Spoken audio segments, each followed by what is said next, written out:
Salam kadirli vatandaşlar, salam yakırgan adamlar, salam Halmurada, hoş geldiniz. Waleyküm esselam. Polşalyny vatandaşlar siziňe memnun salam. Sağ olun çağırýanyňyz üçin. Ene bunu birinji gün Awa. adam söhbeden çykyş edýän wagtymyz. Aýdy ber näme täzelik bar, näme sorag bar. Mende Baybo, Halmurada, baybo, baybur täzelikken. Bu bolýan zatlary bir günne gepleşik edip gutorup boljakda. Awa. aýdy Bulan haýsynyň bolşy. başlaly, bu Putinin başlalymy, Gurbanullahmy ýa oğlundan haýsy ýöretýär bir döwleti belli däl. Ýöretýän Putin şondan başlaýdy bolmaly. Bolýa Putinin başlasak, ene bir ullakan täzelik. Men aýdýan şolar ýaly genosid edip bir döwletiň üstüne çolup sen abat galarmy? Kellesini ýiredip diýenne. Şu Ukraina gir Putin gatul ýalňyşdy. Gatul kan ýalňyş göýberdi. Debäbi ol Ukrainany ýanky Maydandan soň näçe ýyl geçdi? 14-nji ýylda bolan bolsa 8 ýyl geçdi. 8 ýylda eýýäm ullakan bir ütgüşlükleri boldy. Ullakan bir ötüşlükleri boldy. Ýewropa tarapda. Ol Ukraina oturan ýerem Ýewropa ýakyn. Ol gidim gelim olar ýaly Türkmenistanna ýaly bir ýollar ýapyk däl. Sen ýurtuňa gidip bolýa, wiza alyp bolýa, ýurtuň Ukraina milleti gatnap dur.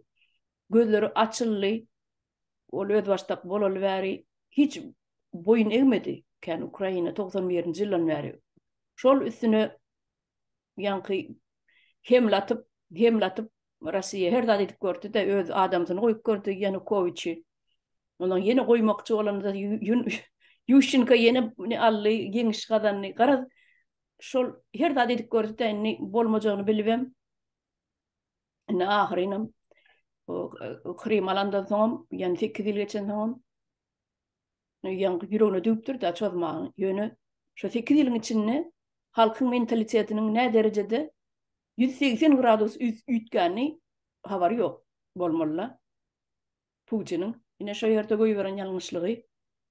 Men pikirimçe buny iň soňky ýanky prezident hökmüni tariha girelim kadiyen. Şu eden ýalňyşlygy şo çözüşi Ukraina. Kysmalylaryny kysyp oturan bolsa belki dowam eder 36-njy ýyla çenli.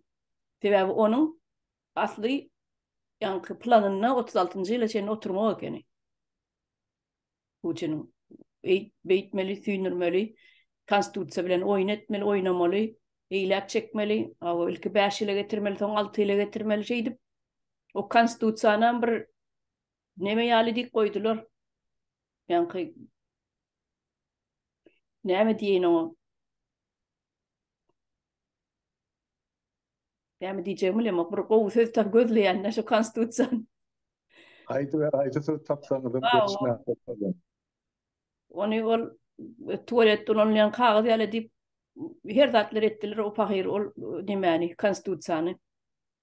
Ana şey dibem 24-nji ýylda neme geçirmelidi we bir ondan soň 36-njy ýyla çennem ýene özi oturmaly. Bunda da eýdern we birde ýene ýeňerin öňkeji ýaly. Planlar şolar ýaly bolmaly. Ýanky göz boýagçylyk edip saýlawda da özi ýeňiş gazanyp 24-nji ýylda aňrygam dowam etmeli 36-njy ýyla çenli. Sebäbi üst açylan kagazlaryň, dokumentleriň esasyna şu esasyny baýsaň 36-njy ýyla çenli oturmaly eken Putin. Olam eden ýalňyşlygy Ukraina çözdi. Bu da iň soňky ýanky oturan prezident bolar Rossiýada, men pikirimçe. Soň Rossiýa diýilen döwletem bolmaz. Rossiýany aslynda Rossiýa Federasiýasynyň adyny ütgedip Moskowiýa diýip at goýmaly. Moskowiýa bolan bir guberniýal bolýardy. Oblast. O şeýle bolýar. Ondan daşda görünäki ol bir wagtky basyp alan döwletleri bar. Kan taçyp adamlaryň adamlaryny gyryp basyp alan döwletleri bar, ýanky musulman döwletleri bar, içinde Başkiriýa, Tataristan, beýleki Kavkaz milletleri, onun başgalarym aňylar gitseň beýleki Yakutiya, ýene bulaňam hemmesi ýa-ni basylyp alynan zorluk bilen basylyp alynan döwlet-de onuň nemede bolsa haýsy döwlet ýadmysyny dobrovolny girdi Ukrainaň sastawyna, Başkiriýa. Dobrovolny Ukraina Rossiýanyň sastawyna girdi diýip gol çekdirýärler. Dobrovolny giren ol adam, dobrovolny giren döwlet dobrovolny çykyp bilýär, dogry sastawyndan. Orada hiç kynçylyk bolmalylar. Täze dokumenti gol çekilen. Dobrovolny girdi diýip. Biz zorluk bilen girdik diýip edibiljek derler-de. Demek dobrovolny giren olsa dobrovolny çykar. Hiç päsgelçilik bolmalylar. Ne Başkiriýa diýär, mysal üçin. Ya Tatarstanam şoň ýaly. Ne halmada inni bu eden ýalňyşlyklar sebäpli jogabyny minni berer. Gaga sudy, halkara sudy ýa-ni order ýazypdyr, arest etmeli diýip. Inni gurun tordy. Order şu taýda ýazylan soň, ony bütün dünýä terror diýip abiwid edilenden soň, bildiriş berilenden soň, ýylan edilenden soň, inni şol territoriýalaryny gaýdyp berenne de bar aýdaly gaýdyp berdi diýerler. Iki san zat ýitirýär bu üçin. Territoriýa alan halkyna bir ýitirdi, o taýda territoriýa aljak bolup. Inni onam ýygyna gaýdyp berse de ýene de ýitirýär. Ödem gagasy udyna gitse jogap bermeli kellesi bilen oturup üstüne ýitdi. Üstüne ýitdi diýip hasap edýän. Bar indi şolar aýdaly Ukraina meselem. Şo territoriýa 4 san oblast berdi diýeli ýygyna. Rossiýa. 4 san oblast var, Donetsk var, Lugansk var, Zaporojye, Kherson. Berdi diýeli, ortada geçirdi. O geçiremlerin neme gaga sudy özü eden ýanky çykaran netijesini ýygyna almada. Ço terror diýip ýygyna almada. Terrorna gider jogap berer, kellet bile. Ana beýlekler jogap berdiler. Şo dünýä boýunça 3 tane adama, 3 tane prezidente neme berilipdir de. Şoň ýaly order ber ýazylypdyr. Arest etmeli, tutuk etmeli. Bir şoň Kaddafi beýlekisem Sudanyň, Afrika bir döwleti Sudanyň demesi bolmaly. Prezidenti 3-nji Putin. Sudanyň öýüne damaşyny arest otyrmyşyn. İçeri çykmak bolany. Damaşyny arest bolany. Öýdäki türme bolýar, öý türmesi. Öý tutsaw. Ol Kaddafi'nin vatandaşlaryň özü gowy bilýändir näme bolany. Gyzylgana boýadylar adamlar. Biri kulağından çekip, biri burnundan çekip, biri saçyndan çekip. Näçe milyon halkyň içine eline ele geçirdiler. Şo kadrlary ekranda görensiňiz vatandaşlar. Ýadyňyza düşýändir Kaddafi nämeler etdiler. Köýnegini balagyny çekelem edip, ýyrtym edip, döşüne çenini gyzyl garagan tırnaklaryny ýydymy kim bilýär näme ýydol. Yüzü gözü her kim bir yumruk uranyny gözüňize getirin milyon halkyň içinde. Ene şoň ýaletler Kaddafi'ni. Putin halkyň eline düşdi nädir? Näme boljagy belli de. Mana şol ýaly halmada ýagdaýlar. Ene biziň türkmen halkymyzam şu taýda gözüni açmaly diýip düşünýän. Täbi edil tamdyr gyzdy şu wagt. Gurban ogluyňam etegalty ýengedi bolup başagy bolup görüşini görýänsiňiz. Nämeler edip ýör? Ilkä Türkiýe Turan uraly gel goşulýanyna golaýlaşmady, barmady diňe şu orset bilen. Orden alışdylar, orden berişdiler. Syýlakladylar, bir-birini boýuna zynjyr takdylar, ýüzük takdylar. Garaz gudolar ýalak bolup gatnaşdylar. Saçakly, sarmakly. O, ana innem iki guda uruşdy. Şey diýip aýdaýyn. İki guda uruşan ýaly innem Putin kakasy gitje görnüp dur. Bun gitmese ýertir gidýär. Ondan innem bolsa Türkiye ne edip ýör? Bidem goşuljak, Türk birleşigine goşuljak diýip. Ona hil beýle bolýanny. O ton Putin kakana dönüklük etdi bolýar. Ellämi? Tamam. O zaman prezidentlerin barmaly ýerine näme üçin onun kakasy bar ýa? Kakasy prezident mi, ogly prezident? Bir de bulaşdyk halis. Alrada. Kim prezident kim? Ya koşa kelle. Koşa prezidentimiz var. Ya beğenmeli mi bunu, ağlamalı mı? Ne etmeli? Gülmeli mi? Ya oturup ağlalı mı? Ne etmeli?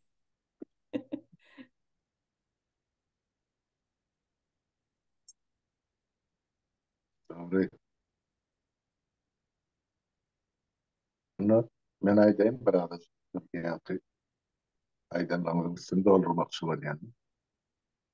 Hatta şol Sovet konstitusiýasyna da ýazdyk da, onmas respublikalar her biri meýletin meýletini çykma hakkı hukuky bar şu konstitusiýada. Şoň ýaly Russiýa Federasiýasyny, ol federasiýa diýmek bir topar kiçi uly döwletleriň emeli getiren bir umumy döwleti federasiýa. Şoň üçin onu federasiýa diýilýär.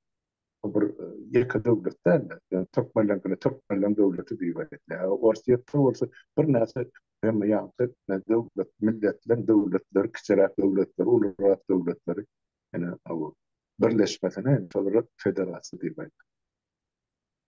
Olama girmäge de çykmaga da hakkı hukuky bar. Indi Putin o taýda Rus imperiýasynyň yalan tarih ýazarlaryny indi halklar düşünüp görüp başlaýar. Dünýädäki bar bolan köneden gelýän taryhy bibliotekalar bar. Şolardan açylyp maglumatlar internetde durdy. İslam adam okap düşünüp bilýär. Nirde bunu köpü halkynyň, milletiniň, ýurdunyň nira erip düştüler. Indi görsələr şu Orsun ýazan taryhy hemmesi ýaly bolup çykdy. Öz için nakşor 20 kuruluş vardı. Bulu kiçi döwletlerde. Olaryň her biri şu gan bilen, kılıç bilen, zor bilen biriktirler. Orsyýadyň basy bolan territoriýa. Özü meýletin bilen zat ýok. Türkmenlere de gel, ana ol Kaspy kenarynyň bir taýpan tiren ýol başlygy o Akpaşa o arkamy taýş etdirdi, kabul etdi. O kenary ýatyna birowat oturan adam sen bütün Türkmenistany kabul etdirdi. Ýalnlygy şo taýdanyň aýan. Şol adamdan soran bolsa Amaryny gördüňmi? Leba gördüm, daha şonu gidip gelin diýen ýa soru bar. Şo bilmedik adam nädip o paçaň oňa bar Türkmenistany özüňe birikdirmeni sizden gaýş edýär. O öýüne çykman, tatman üçin oturan adam. Ene şeýdip Türkmenistany birikdirdiler. Ene yalan hemmesi çykyp durdy daşyna. Ondan ene Putin görse şol näme etmeli? Basbaldyk siýasaty bar diýme. Rus imperiýasy. Ýogsa Ukraina şol 10 respublikan biri. SSR'nin sastavını kaçan islese, halkın isle boyunca çıkıp belli dip konstitusiýada ýazdy. Ýöne SSR dargamynsam hemme jyl çykmaly bol. Mezbur hal. İsleden islemedik. Niýe soňky üçin ýapyşyp oturdy SSR gelenmedi. Emma Ukraina ikincilen hataryny hemden ýaky. Emma SSR dargadan 3 döwlet bol, Russiýa, Ukraina, Belarus. Soňra ikinci bol SSR hataryna çykalan bir Ukraina. Çıkanlar territorial bütünlüğü özünde saklanyp kalmadı. Şu ýylyň 90-njy ýyla degli şirketlerini çağırdı. O şekil. Näme üçin bugünkü Orsyýa üstüne şo diýär. Taýda Orslar ýaşaýar, ýa Orslara azar berilýärmiş, ýa indi şolaň näme hak hukukyny gorama goşum ýeri. Ýaly. Sen haýsam bolsa bir milletin hak hukukyny goraýansa ilkinji öz milletin hak hukukyny gor. Egerde şu milletlerin içinden Orsyýada döwlet milletler ýaşapýardy. Eger sen içki durmuşyň ömesini düzgünü ýolşady da ýa Çeçenistanyň Orsyýa turşanyna daşyny hiç kim almak içine. Orsyýa. bizim bir içki problemimiz özümüz çözüyor. Taşının koşun girdiler, hatta Birleşen Milletler uğramadan koşun bilmedi. Çeçense. O sen çözdün, kanun koordinasyon adam bir taraftan o nişan içerki meselesi var. Ukrayna'da da son ya. Donbas bilen Lugansk'ta içerki meselesi var. Şol yerin aşağını işlep veren şahsiyonlar var. Bulara meşe verdiler. O tayda bir topar köprü çıkıyor. Yine var. Dürlü mağdalar var da kadar var. Yine şolları eyelik etmek için Orsiye'den şu tayda turda toparlanı meşe verip şu tayda Orsları bolu oturdu. Milleti Ors bolanlardan Ukrayna'nın gazdanı. Oraya Ukrayna hükümeti, devleti, parlamenti, suudi prokuraturası çıksın. Sen ne işin onun için koşun da yarar ver adamları usta. Yine bir 14. yılı bulan vaka. Krimanlı, men yeme geçeriyandı. Avtomadın aşağına referandum geçeriyandı. Yerli Tatar Krim'dakine katlaştırılmadı ama. Hazır etçeli iç kütüğülü. Görüp dursunuz da eşliğe de bir de görüyor şu Tatarlar ne diye. Onun ne hukukunu ne. Onların 8 yıl geçti. Yani yetanak Orsiyat, Ukrayna'nı yenen bir bölüp Ukrayna'nı Karadeniz sığıyacak. Şu denize asla çıkmalı olmaz. Ondan sonra ne yapar deri aslan doğru eline alsa onu Ukrayna hiç de adam kalmaz da anlar. O kadar çetler kalmaz. Yine şu maksat bilen Putin'le çalış ediyor. Yoksa dünya aklı yeme Uğur'un altıdan biri Orsiyat'ın teritoriyası. Teritori için adam yerleşen şunun için ben böyle kim üstüne çalışıyor diyen yeryalı bahaneden yok. O teritoriyada boşalt bir eser de onunla mümlerce, 10 mümlerce şehirleri, ovaları, fıtrat dağlar yıkılıp gitti. Adam kalmadı. Şimdi şoları etme, gel Ukrayna ağalık edecek. Şu değildim zorluk siyaseti. O zaman şol yeme yani Yanukovych getirip koydu bunun Ukrayna kılıp koyuverdi o şoňa işgaralyk edip ene şol etip gören işleri ya cenayet. O sen siz yani doğru belli geçtiniz o çarmı. Yani öz başına belanı satın aldı Putin. Yoksa 36. yıla çeldi belki otururdu oturmadı yönü Orsiye'den çok ağırlık siyaseti, lidim zorluk siyaseti devam eder. Şol sany bizim respublikamyzyň üstünde Türkmenistan. Şu mal biz ýas garaşly bir tarap däl. Hakymyz hukumy ýokara. Hem Moskwa ministrleri, Orstiýatyň ministrleri, bölmeler, goşullary ýa resmiler aşgabatdan çykana. Olu oturdy. Handy bir tarap bolmady garaşly ýok. O kağıt yüzünde fiksasiya edilen bilen o iş yüzünde varlığını anlatmıyor. Yine Putin'li mesele şundan ibaret. Yine Gaga Suudi var. O Gaga Suudi o hükman o mesela çıkarım kararını yerine getirir. Eğer adam diri getiriyor. Onun dediler. Biz yani şu adamın adına adadığında onun da aslında Gaga Suudi'ni getirilip tavşırılıp şu tayda Suudi edilen bir Slobodan Milošević var. Serbiyan prezidenti. Onun yani karadışlıkla ilgisi var Bosniya'da. Şunu diyemem onun yoldaşı var. Şunun ikisi birbirinden uğraşıp grazdan yani bir günah halkın kanunu döküldüğü için Gaga Suudi'ni tavşır. Slobodan Milošević'e ölü tapılıyor kamerasının böyle kadı bilmedim. 9 yıl 13 yıl möhlet kestiler. Gaga Suudi işli Международный уголовный суд da. Biz şonu da yaptık. 2003. yılda. 2002. yılın 25. noyabr vakalarında tutulan adamlar akbal bilen yapmış oldu.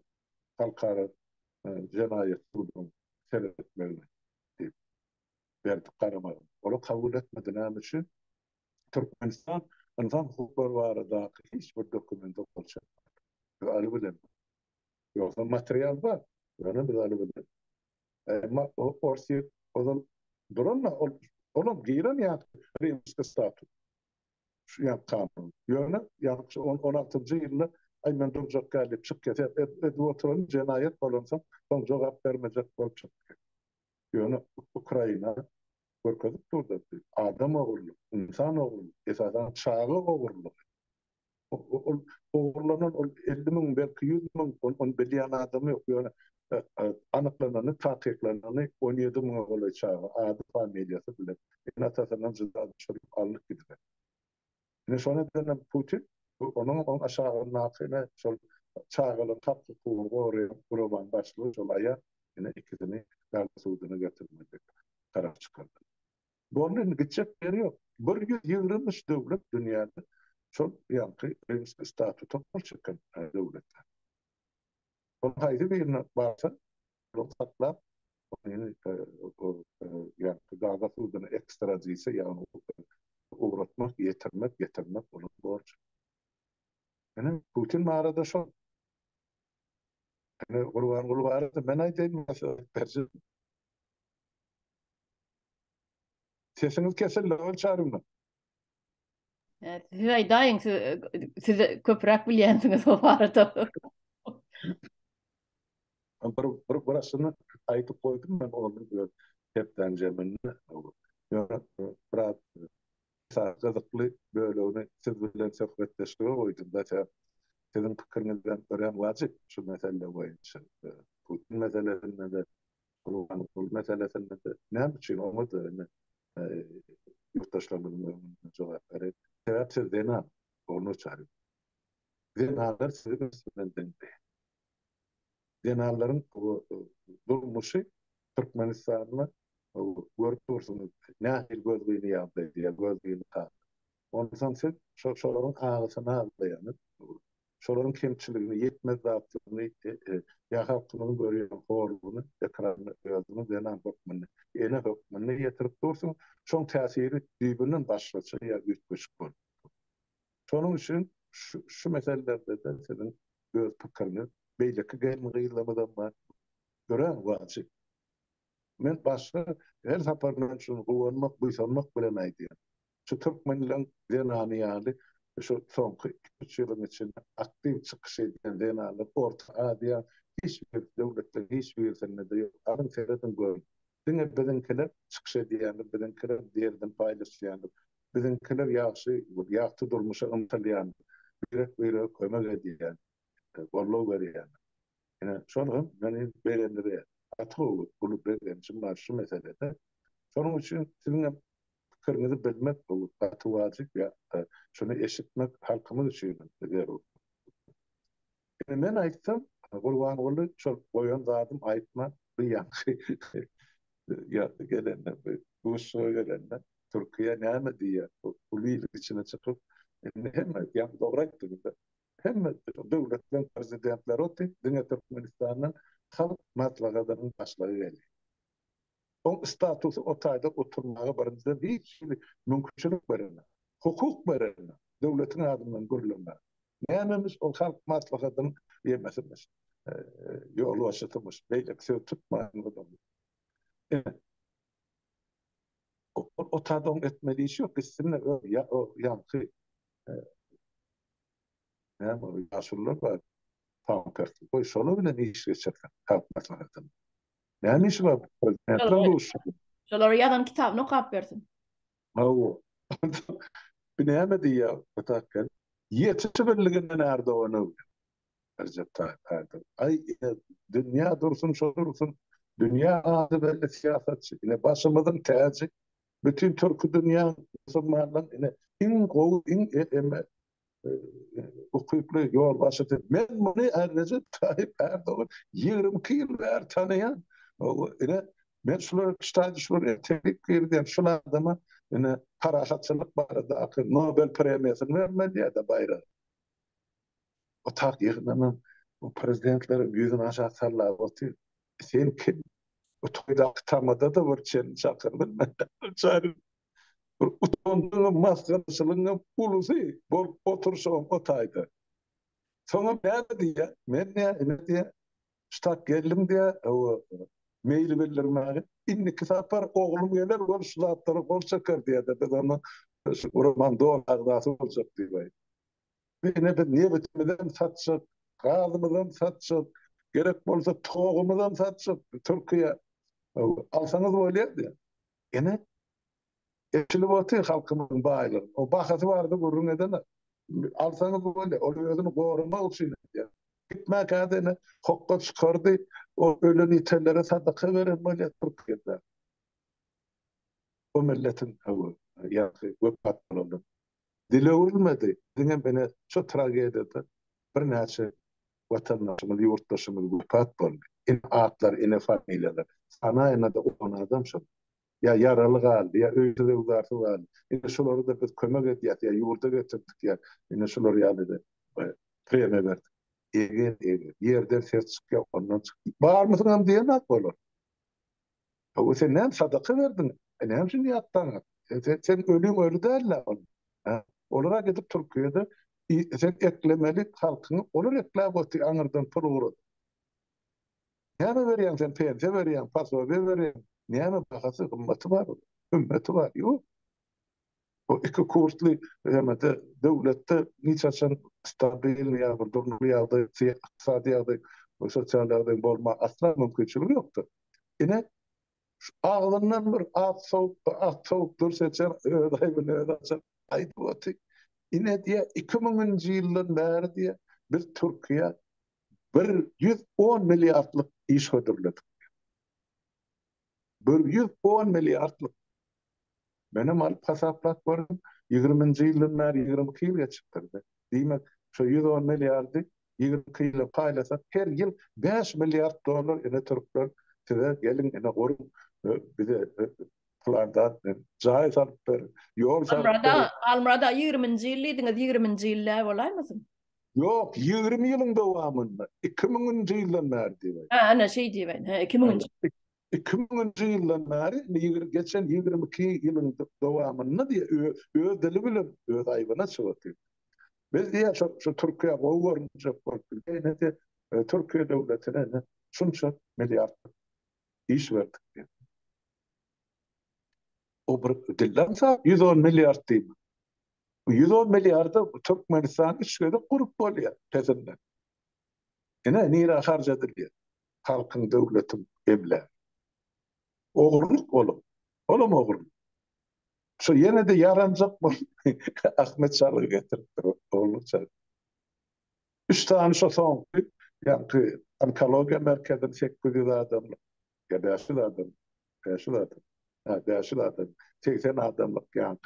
e, yani diş klinikası zaman enzamını. Ondan pediatri merkezi. Şu üçüsünün yemesini Ahmet Çalık'a veriyor. Onun sığınması ne diye ortaya? 1 milyon, 1 milyar 500 milyon. O 1 milyar 500 milyonu 5 vilayetin hepsine şu yankı ağlarını 300 tartışmacıdan vurup oluyor. Sen 15 yıl prezident olup oturdun. Ömer'in bilimine medisine uğurdun. Nire seyrettin sen? Ha? Nerede? Asmanına gayip gördün. Sen onkoloji merkezinde ne yapayım? Olur da öğretmedin. Ya şu halk kesellep başladı. O da ma bağırdı şu bir sorunun klinika bir firmalı tanrı profesör grup kaydı. Ne ama şu aşağıda küçülüyor diye yok. Bunlar birincine pul yiyecek, ikinciden yanıcılık etti. Yani Erdoğan'a idi ya, ben Türkiye'me iş ver. Ahmet Çalık'ın barıp sonun kabul etti ya, o zaman 2001. yılda çıkan malumatı göre şol devir ol eyyam Türkmen bile şu Türkmen bile kalın bol demeden bol stadyon neydi görle hep deydi bu niyaz. Şol ne eyyam saf gir dezeti ya kazancı alın pulu yatçı karını Türkmen'den 1 milyar dolar. Hani haydi Türkmen, aslı Türkmen'i yaşarandır. Şu işe uğradan 30 yılda şunca pul adamı kayarsam yok. Yine vurdum şarlık neydi? Bir topar moğurlanım getirip duruyan Türkiye'den. Onların yetişmelerinden kurban olayına uyandı. Ay ilkinci vakti Türkmenistan gelip bir de kömek etti. Durun yerini göz görtelim, Hazreti Ömer'in mescidini yalın sözlüyor. Ha? Dünýeden dörmedi. O tyralar atkyny mesela. Ne bolanda atdy. Bolmuşsa. Beh, mukaddes oturulan nemede mescitte şey dip yalan söz eseler başka merk gerekmi? Başka gerek değil. Yani men Ahmet Çalık'a hayran galyan. Sen öz yurdun çeppe çöwürüp ýatyr. Birden guruluşy etmeli. Proyektler düzülmeli.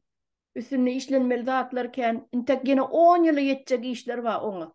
Ahmet Çalık'a we şonuň komandasyna. Sen görüňmi Türkmenistanyny? Ahmet Çalık'tan başga ya arhitektor ýokmy, gurjak adam ýokmy? Türkmenistan'da 3 tane medisina sentri. Men şu taýdan düşünmedim. Öz ýurduňa çagşap ýatyr.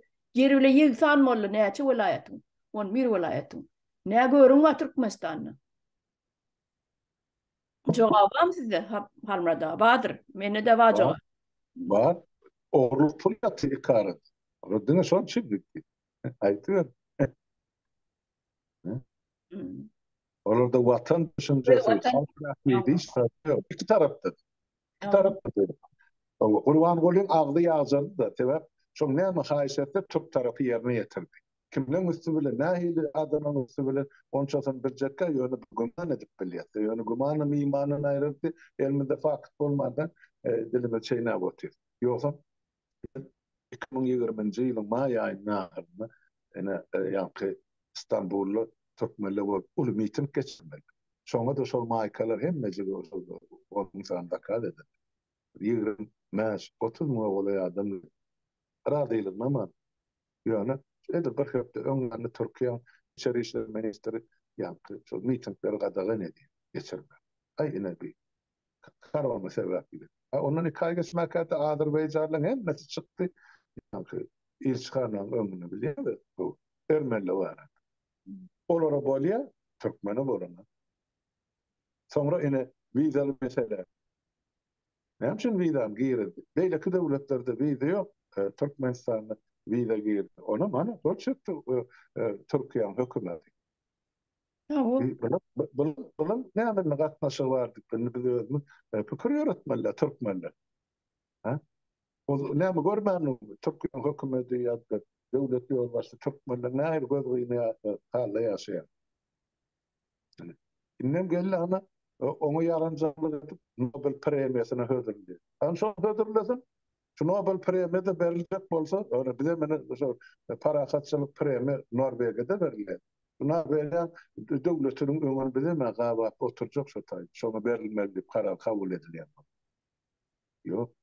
Var ki seninle eğer Nobel premiyasını alacak olsa ilk şu Türkiye'de gelecek o Türkmen halkına böyle Allah'ın versin, vizasını yatırsın ya da iyiden uğraşsın hem halk etmez onu.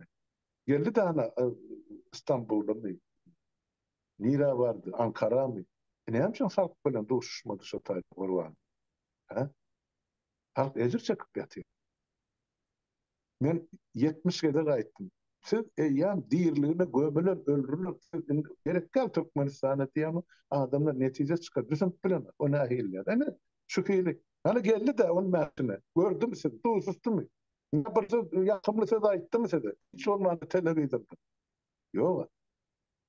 Ya ilçhanasını temmi verdim. Ya olur işinden boşattım. Ya oğlun ediyen oğurluğundan bir haber. Emmecinden haber. Milyar pul şotaydı Yuliya Türkiye'de. Praçına vurdular. Türkmenistan yani o cumhurlar. Yana gidecek yerleri yok. Hazır dünya tadeden gururluyor. Bulan hep mecburlar karşıda çekilir. Ben sonra berkanan. Ne öyle çağrına ne ama koşuk bolsamın üstüne aydı ver. Men bir zada hayran galyan Halmrada. Sen Türk birligine goşuljak bolsaň, Türkler bilen ganyň seniň bir bolsa, ata-babalaň tohumyň bir bolsa, sen näme üçin wiza etdiň? Näme üçin? Men şu taýyna düşünmedim. Atiyerlikli soraş. Nerden çykdy o wizaly mesele? Bir döwlet bolsaň, bir millet bolsaň, diliň biri bolsa, diniň biri bolsa, Ganyň biri bolsa, bir-birlerini atamyz, babamyz diýip gürleşip görler. Näme bize diýen? Neşe soralara jogap berjek bam kaşataýdy. Iki döwlet dedi. Yok, tapmaz. Bular diňe öz aralarını işleşýär. Diňe şeýle. İşleşýärlerin sebäbi ummaty Türkmenistan ýerasy ummaty aýlyklary. Ene şol deger degmeden ardandan mogut geçirýär, agry uğrat ýa-da. Ene şol ýene de Ahmet Çalyk bar Türkmenistanda üçtany guruluşy şol amal etmek. Barratda almada. Hani bunun Kurwan uly eli ukaskaly söw kopýar da nemeleri. Türkleri. Bu Türkleri gözüňiziň ýagyny ýidirip oýnadyp ýörsiňiz özüňiz diýip ukaskaly dürtüp o beýleki ol nemeleri Erol Tabancanam Ahmet Çalygam şu Türk bolsa götüne depip koň diýip göni ekrana gider öýtmedi ol gönümer sapsy olan ekrana gider öýtmedi de neme diýdi çykaryp koňmaly bularyň türkler diýip eli bilen şey diýip ýa-ni Ahmet Çalygam şoňa girdi o Tabanca Erolam şoňa girdi çykaryp koňmaly bular diýdi. Kovdamady. Kovdy hemmeler kovdy. Türk mekteplerine mi yaptı? O Türklerim olmadı yaptı çağırıp. Olamıyor. Türk nemelerim zabastov ketip ýördi. Ellerine plakat alıp bizim Türkmen Türkmenistan'a aylygymyzy alyp, ene Kurwan uly Berdi Muhammed bizim aylygymyzy ber, nämet diýip, pulumuzy ber diýip köç açyk maskara edip ýördiler. Ana şol biznesmenler Türkmenistan'ın guruluş göderlerini gördüysem, bäşidimi hat ýazdylar, kardeş kömek etdine bilene şolar ýa-da oğullar yüzlerçe milyon alymyz var, berene tölemä. Türkmenistan. Erdogana da ýazypdyrlar haty.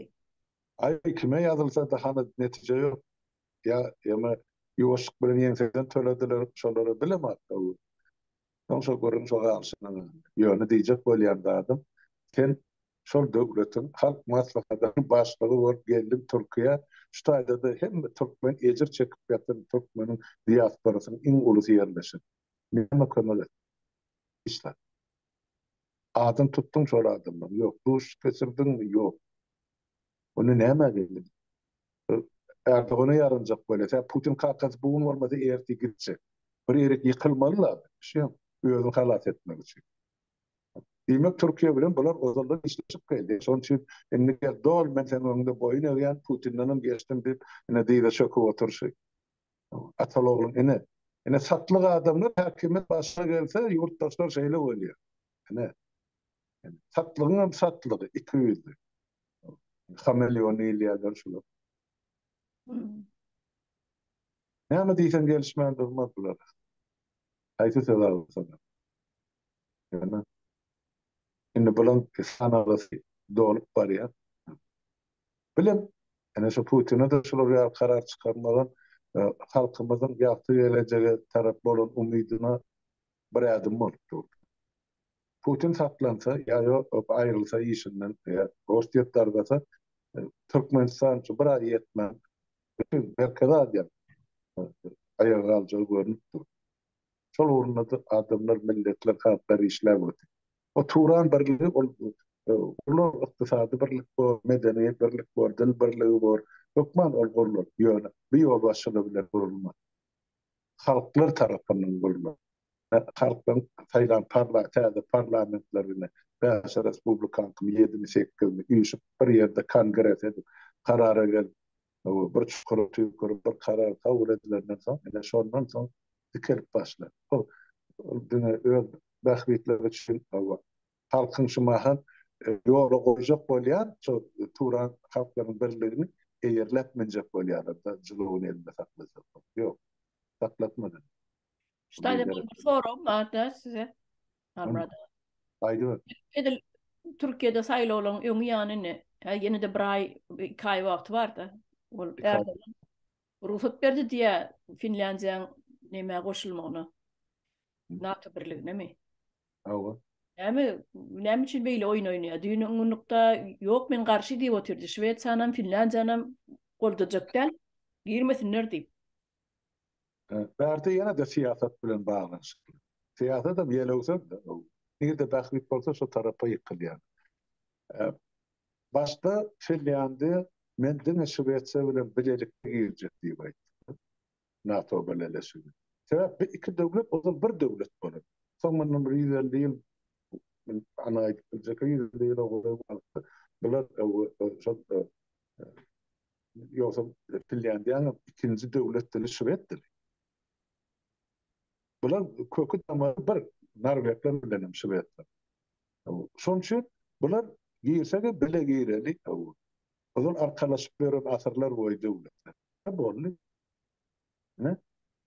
Gelecek diye bol Erdoğan çıkıp yok bilmersiniz ne yapmışsın Şüphesi bugün çok diyemedi diye Kürt teröristlerimiz var diye çok ayet diye yankı Kürdistan'ın İşçi Parti son ağlarları onun başı Türkiye'de yatıyor tabii Öcalan Abdullah Öcalan Türkiye'de Kafkasya Kürt ecesi Türkmen ama Öcalan'ın bileme oğlum davalar nämeden ol işe goşuşmagy meselem. Ýöne Şwediýa neutral döwlet bolmagyna janyny howp, ölüm howp awanyan adamlary gürrümsiz kabul etdi.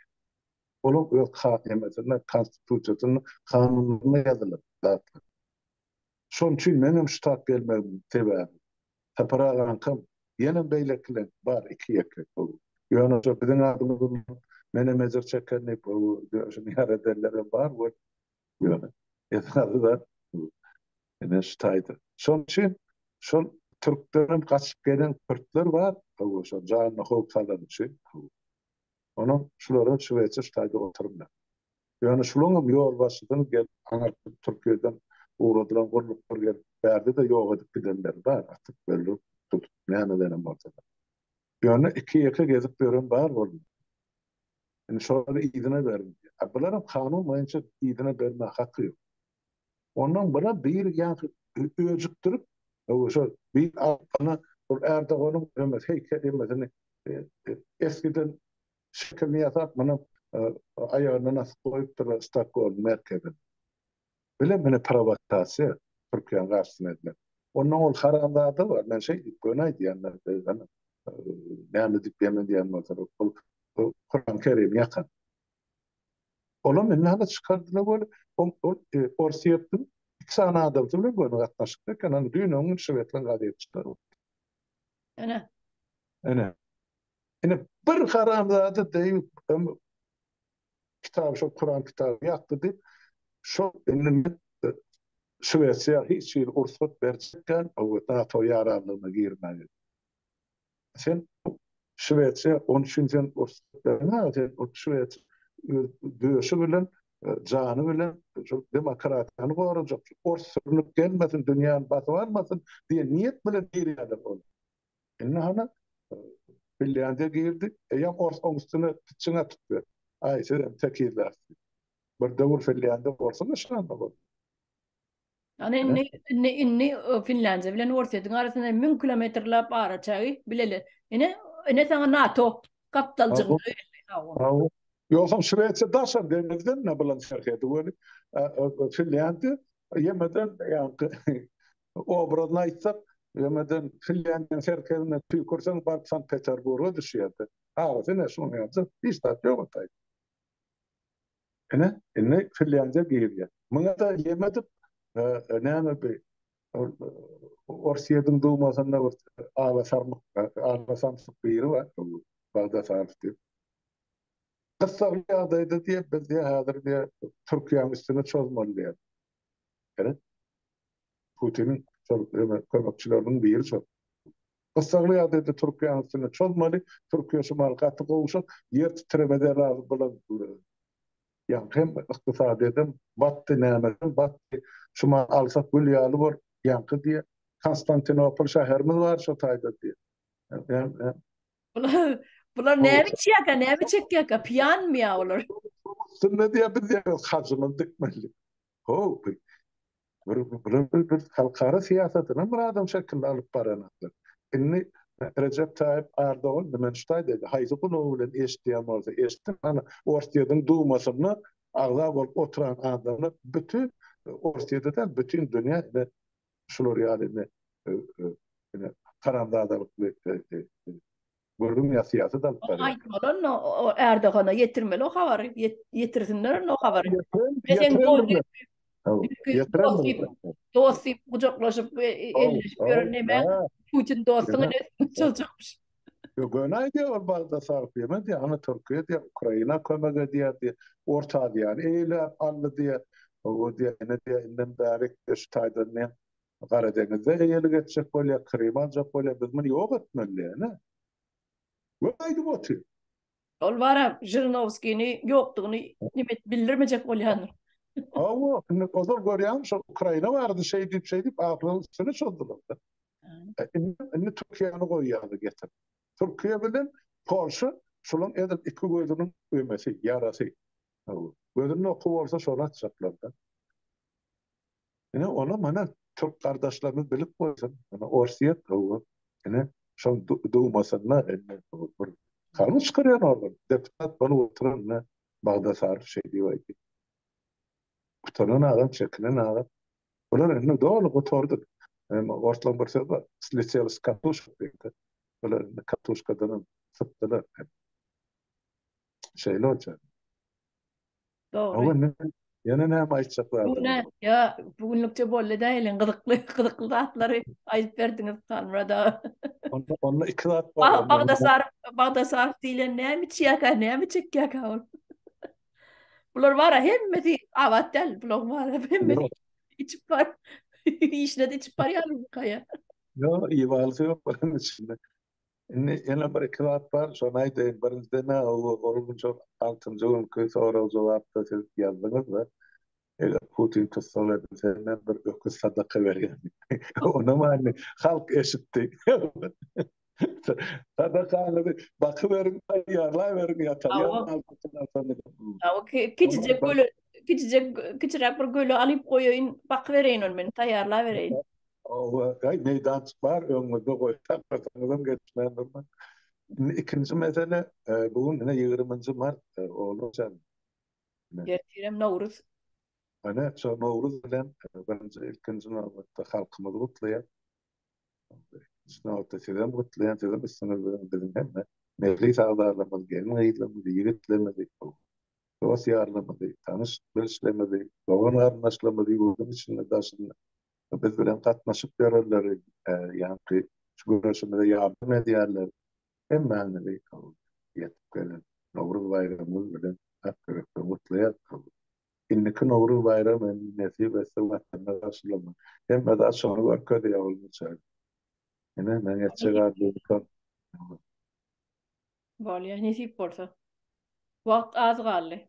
Vatandaşlar biýliňizi gaty beripmişäň. Putin agaňyza inne arkada däl gaýdyp size.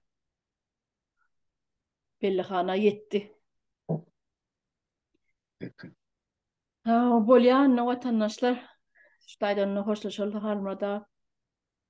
Tawam çağıranız için, bu sohbetleşmek için. Vatandaşlar indiki yaklaşıkları şeyle sağ olun. Hem ben de sağ olun. Bolýa, sag bolun.